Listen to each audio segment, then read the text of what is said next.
दोस्तों नमस्कार, स्वागत है मेरे YouTube चैनल में। मैं हूं सज्जन कटा। आपने कल से एक खबर बहुत ही सुर्खियों में चल रही वो सुनी होगी। बागीदोरा से विधायक जयकृष्ण पटेल को एसीबी की टीम ने जयपुर से 20 लाख रुपए रिश्वत मामले में गिरफ्तार कर लिया। और उसके बाद में ये खबर इस एरिया में, दक्षिण राजस्थान में ही नहीं, पूरे भारत में, पूरे राजस्थान में बहुत ही वायरल होने लगी, बहुत ही सुर्खियां बटोरने लगी। और सुर्खियां बटोरेगी क्यों नहीं, क्योंकि एक विधायक, और वो भी 20 लाख रुपए की इतनी बड़ी रकम को रिश्वत मामले में गिरफ्तार किया जाता है, तो सभी लोग एकदम चौंक जाते हैं कि आखिर ये मामला क्या है।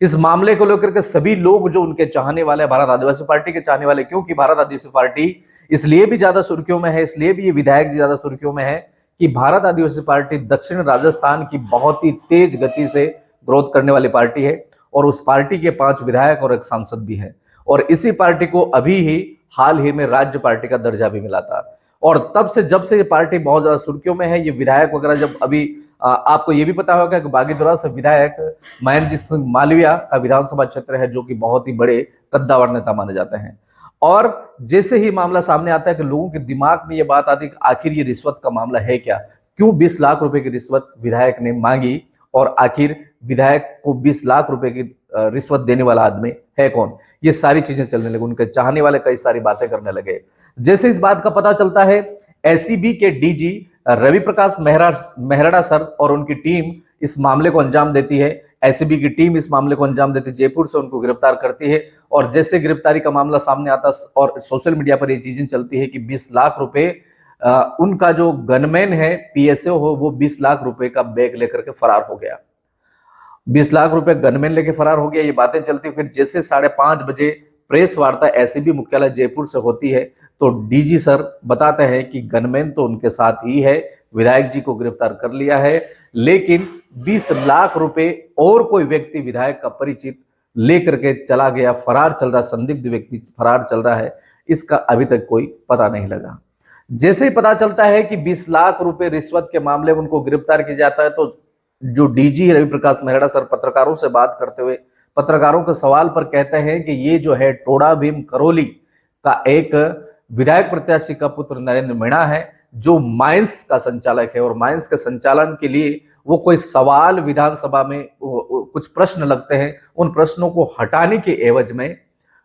10 करोड़ रुपए विधायक जी नरेंद्र मीणा से मांग करते हैं। नरेंद्र मीणा बार्गेनिंग करते हुए, नेगोशिएशन करते हुए 2.5 करोड़ रुपए तक इस मामले को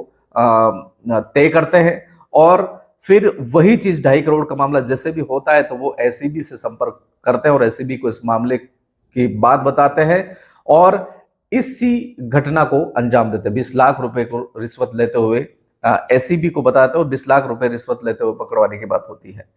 जैसे इस मामले को पता चलता है कि राजकुमार जी रोज साहब से पत्रकार वार्ता करते हैं। पत्रकार के वार्ता के बाद में राजकुमार जी कहते हैं कि ये जो मामला है षड्यंत्र के द्वारा हुआ है।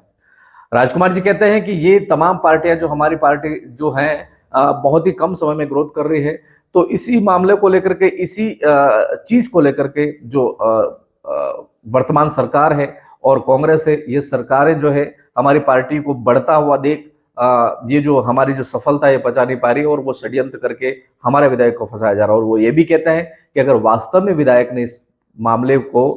लेकर के रिश्वत ली है, और अगर वो वास्तव में इस मामले में दोषी पाए जाते हैं, तो पार्टी जो है उनके खिलाफ सख्त कार्रवाई भी करेगी। इसी मामले को लेकर के पत्रकारों ने थावरचंद डामोर से बातचीत की और पार्टी के तमाम पदाधिकारियों से, जनप्रतिनिधियों से बातचीत की। सभी जनप्रतिनिधि, वैसे तो आपने जैसे ही सुना, जैसे उनको इस बात की खबर लगी, सब अपने सोशल मीडिया हैंडल्स पर ये ट्रेंड चला रहा है कि विधायक को षड्यंत्र के तहत फंसाया गया है। अब ये पता करना है कि यही बात जब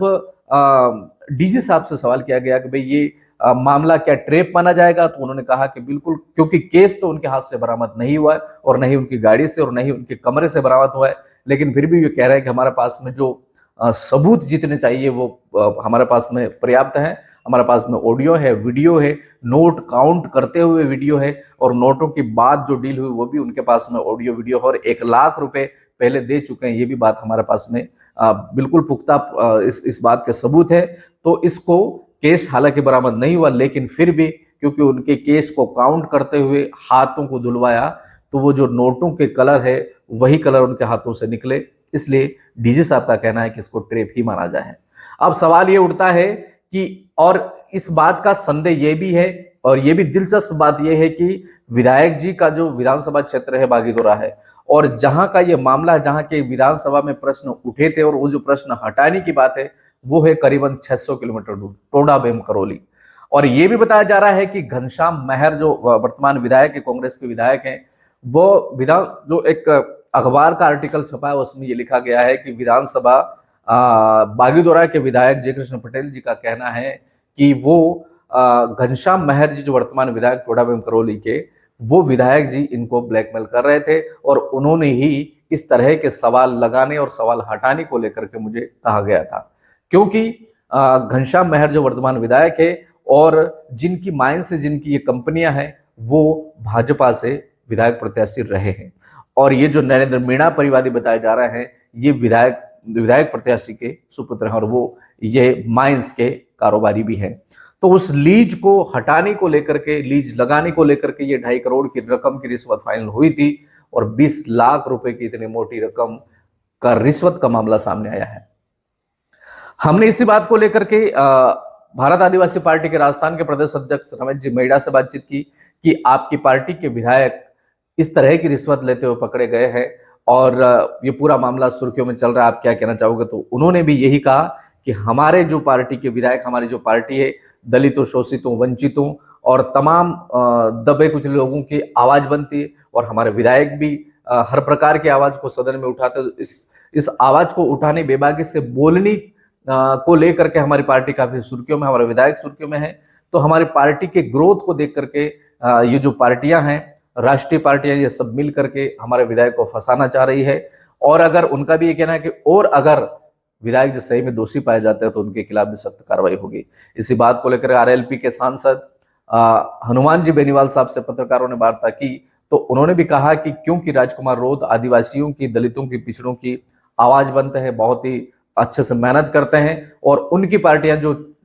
क्षेत्रीय पार्टियां जैसे ही ग्रोथ करती है तो ये जो राष्ट्रीय पार्टियां हैं दोनों हाथ मिलाकर के उन पार्टियों को पीछे करने के लिए, यानी उन पार्टियों को कमजोर करने के लिए, खत्म करने के लिए लोग किसी भी तरह का षड्यंत्र करते हैं। और मुझे भी लगता है कि अगर ये षड्यंत्र नहीं हो तो बेहतर है। हालांकि उन्होंने षड्यंत्र की तरफ इशारा किया और उनका अगर ये षड्यंत्र नहीं और वास्तव में अगर विधायक जी इस तरह की रिश्वत लेते हुए पकड़े गए हैं तो ये बहुत ही बुरा अपराध है और कार्रवाई की जानी चाहिए।